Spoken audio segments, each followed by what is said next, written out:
Donald and Douglas are a pair of Caledonian goods engines that work on the Scottish region of British Railways. They are kept busy and work hard together, often double-heading trains. Although they were friendly, the other engines were wise to not get on their bad sides, as they would give rather horrific threats if anyone did. Whether they meant these threats or not has yet to be determined. Since the early 50s, diesel locomotives became more common on BR. At first, no one thought much of it.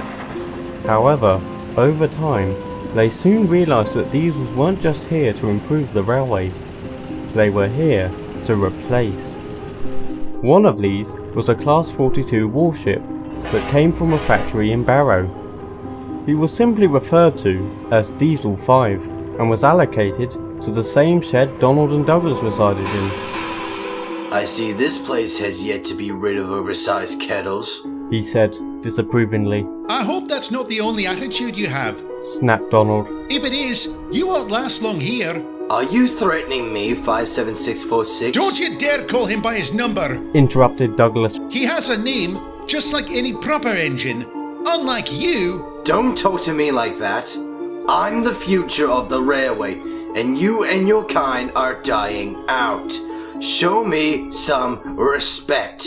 We only give respect to those who give it back, and you have shown no such thing since arriving. Before the engines could exchange any more insults, Diesel 5 was called to pull a goods train and left. The twins were furious. Who does that shoebox on wheels think he is? What should we do?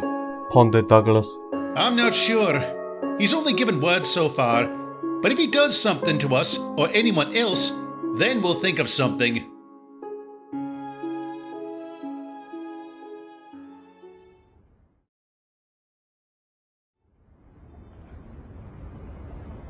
A day went by, and there had been no more confrontations between Diesel 5 and the twins. Unfortunately, this wouldn't be the case for long. Douglas was on a quay at a harbour. He had just delivered some trucks filled with stone, and they were currently being unloaded. Soon they had finished, and Douglas prepared to reverse out of the quay. Suddenly, he felt a bump from behind and began rolling towards the edge. His driver slammed on the brakes and Douglas screeched to a halt, just as his first pair of driving wheels left the rails. Help! Someone help! Luckily, Donald, who was nearby, came to his aid, and after being coupled up, pulled Douglas to safety. Oh, thank you, Donald. Thank you. What happened, Dougie? Did your brakes fail? No, someone pushed me from behind, but I don't know who did it. Unbeknownst to them, Diesel 5 was watching them, cursing under his breath. Damn, I was so close to getting rid of him. Later, the twins were resting on a siding, still shaken over what happened. Douglas decided to take his mind off it by surveying his surroundings. He noticed a little tank engine sleeping in an open shed. All of a sudden, it was bumped from behind and began rolling down the line towards a quay. Both twins were shocked, and as Douglas watched on, unable to move in time, Donald looked back at the shed. There, standing at the back, was Diesel 5, smirking. Before anyone could say anything, the tank engine rolled towards the edge of the quay and plunged into the deep, cold sea. None of the cranes were long enough to pull the little tank engine from the water, and even though they could call one that was, it would be far too late when it arrived. The engine was lost forever. Donald and Douglas didn't know what to think. On one half, they were sad for the loss of that engine, but on the other hand, they were enraged. So you saw Diesel 5 behind the shed? Douglas asked. Aye, we both heard a bump when that engine began moving. I think we both know what happened.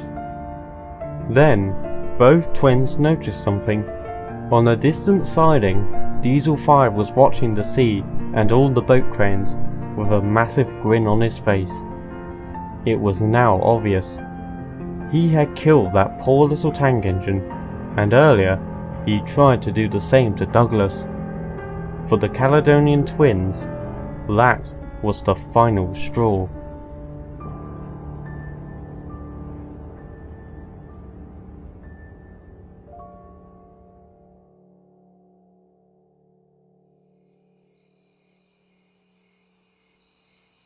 That evening, Diesel 5 was in a goods yard, preparing to leave.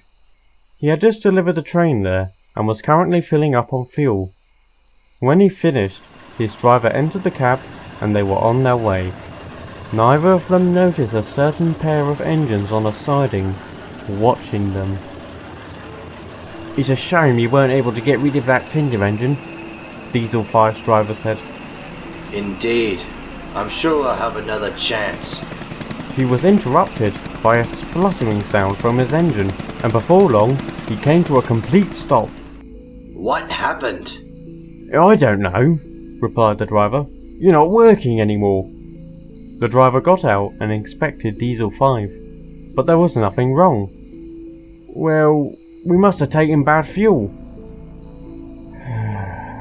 I'll have to run back and phone for help." The driver then proceeded to jog up the line, back to the yard, where he would find the nearest signal box. Diesel 5 was all alone, but not for long. He began to hear the puffing of a steam engine from behind. I was hoping for a diesel to help me, but you're better than nothing. Ow! He cried as he was bumped from behind. Do you mind? Quiet, you! Came a stern voice. Oh, which one are you? 57646 or that other one? We're both here. Diesel 5 found this amusing. What? It takes two of you just to move one of me? Actually, we both wish to accomplish the same goal, replied Donald. What are you talking about? The twins didn't reply and began pushing. Wait, what about my driver? He hasn't come back yet. Again, the twins didn't respond. Are any of you going to answer me? Still no response. Eventually, they arrived at a set of points and stopped.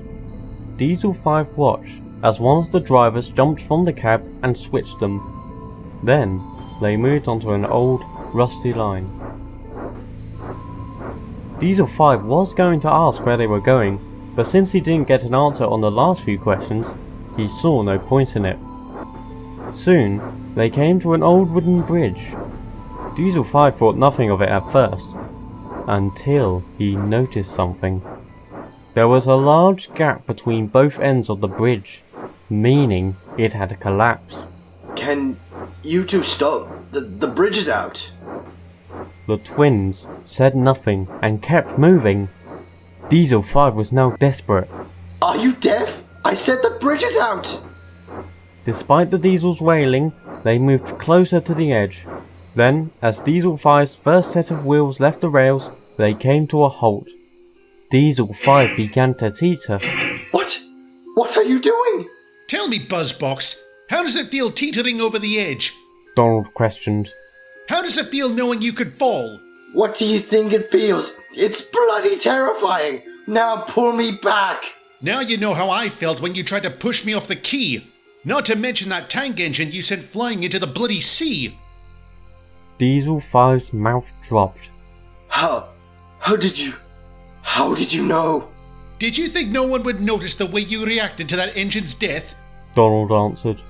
You might have hidden from the workers and manager, but you didn't hide from us. So we decided to make sure you can't harm anyone else. Of course, we had to get you to a standstill, added Douglas. So we contaminated the fuel in that goods yard with our water. Considering the length of the journey home, we knew you couldn't get back without taking some more. This was all planned? Please, I swear it was an accident. I never meant for that engine to fall in the ocean. I thought his brakes were... Don't give me that rubbish! Bellowed Douglas. As Donald said, we saw your reaction. That big grin on your face when the engine was announced dead. Your intentions were clear, and you achieved them. And you claim you're doing better? If I fall, The blood will be on your buffers.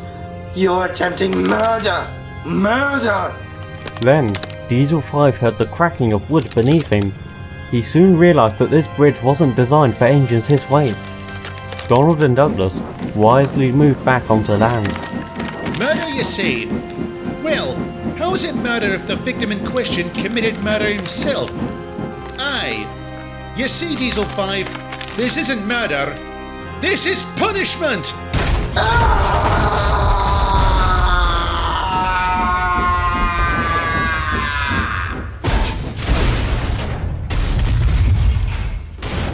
A loud, horrific scream was the last sound Diesel 5 made, as the bridge fell to pieces and he plunged into the rocks below.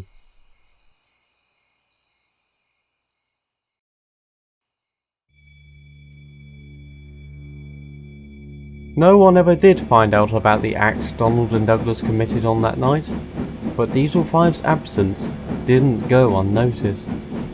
His remains were eventually discovered by a breakdown gang, all of which were taken to crew for scrap. The workmen assumed that the driver left the engine to do something and forgot to put the brakes on properly, resulting in him rolling on his own. That was until the driver himself told them about the breakdown and that it must have been contaminated fuel, which was later confirmed by an inspector. In the end, no one has an answer to what happened to Diesel 5 that night. At one point, he was on the main line, and the next, at the bottom of where a bridge once stood. Shortly after the incident, some shocking details regarding Diesel 5's life on BR were recently uncovered. After hearing reports from eyewitnesses, Donald and Douglas discovered that that tank engine at the harbour was the 5th victim to Diesel 5. He was the cause of the deaths of 4 other steam engines, either by being pushed into the ocean or down large hills. It was also revealed that his driver had allowed him to commit these horrible deeds and was promptly arrested. After that, not much more was said on the matter. The death of Diesel 5 was still a mystery, but considering his crimes, no one thought much of it. As for Donald and Douglas, they admittedly had some guilt regarding their actions. On one buffer, it might have been wise if they brought Diesel 5 and his driver to the authorities and let them deal with it, but on the other buffer, he had taken the lives of 5 innocent engines, and it would have been 6 if Douglas wasn't saved by his twin. They eventually came to the same conclusion. No matter how it would have went, Diesel 5's fate was sealed.